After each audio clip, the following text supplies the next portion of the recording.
Well, Mike Rann has promised that the desal plant will be powered by renewable energy, and he wants wind power to be a key source of that energy. But in the past couple of weeks, the Environment, Resources and Development Court has just finished hearing a landmark case over a planned wind farm at Hallett in the mid-north. Plans by energy giant AGL to put more than 30 wind turbines on top of a rugged ridge have divided the town, with some arguing it will secure their future and others saying it will destroy both their serenity and a unique landscape. Simon Raw reports. To proponents, this is the site of the fight against climate change.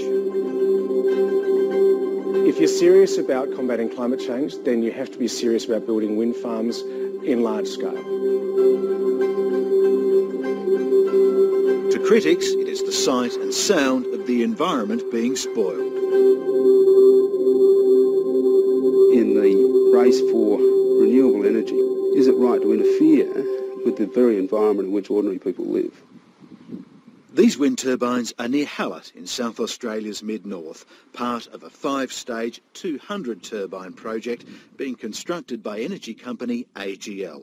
Adelaide Barrister Peter Quinn has strong ties to the area. A number of my relatives live in the area and live adjacent to the existing wind farm at Mount Brian. That's where I went to school, lived and grew up on a farm nearby, and I'm very familiar with the territory. There's a lot of argument about noise. Peter Quinn says the usual grist for his mill is wills, not planning disputes. But now he's appealing on behalf of a group of locals, including his brother, against Stage 3 of the Hallett wind farms. Peter Quinn says it's the first time a wind farm proposal in this state has been taken to the Environment, Resources and Development Court. No such case has been brought before. There was particularly keen interest from members of other communities where wind farms are proposed.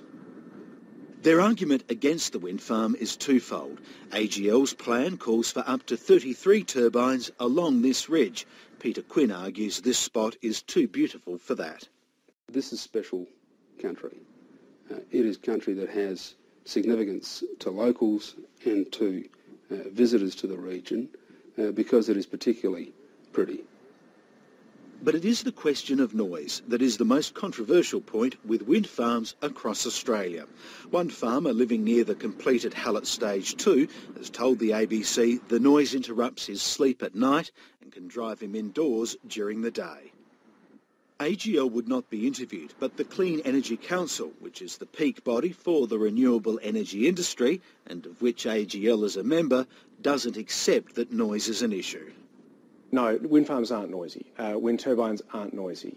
They've been deployed now for 20 years around the world. More than 100,000 turbines have been built. And the noise from a wind turbine is about the same as a fridge from 500 metres. And they do have a particular impact in the country where people essentially enjoy a very low level of noise at night, and you can literally hear a tractor working several kilometres away. In South Australia, the argument over noise has tended to be about the amenity of life.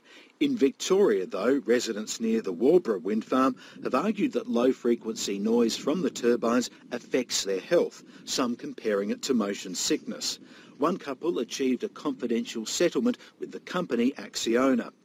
The Victorian government was asked to investigate, but concluded there was nothing to warrant its chief health officer looking into the issue of noise and health. So this is Hallett, population about 70. Adelaide's about 200 kilometres down the road that way, and Broken Hill about 300 kilometres that way. So is this place divided over windmills, and whose opinion is in the majority? Well, not surprisingly, the answer to that depends upon who you ask. We're against it. The majority of the people in the town are against this particular cluster. The majority, I think, are just a silent majority who are ambivalent to the fact that there's windmills here and they're not really concerned about them. Russell Reardon runs the local store. Helen Richardson has lived in the district for 50 years. Like critics, they too are concerned about the amenity and quality of life, which they say depends on Stage 3 going ahead. I was always brought up, you never forget the past, you work for you remember today, but you work for the future. Well, if we don't do something, the kids haven't got a future. They may as well just close up shop now and say, well, right, Hallett will disappear. The township itself has got some benefits, at this stage quite small, but should this wind farm go ahead, we've been assured from AGL that we'll get $30,000 a year for the use of facilities within the township. The ERD court has not yet handed down its decision. Irrespective of what it is, Peter Quinn predicts more litigation will come because he says competition for windy spots that are close to existing power grids is inexorably bringing turbines and towns closer together. It's inevitable that there will be further contests about this, and indeed that's the reason why I think this case is being so keenly watched. Australia is a very big country, and there's a lot of different sites available for wind development.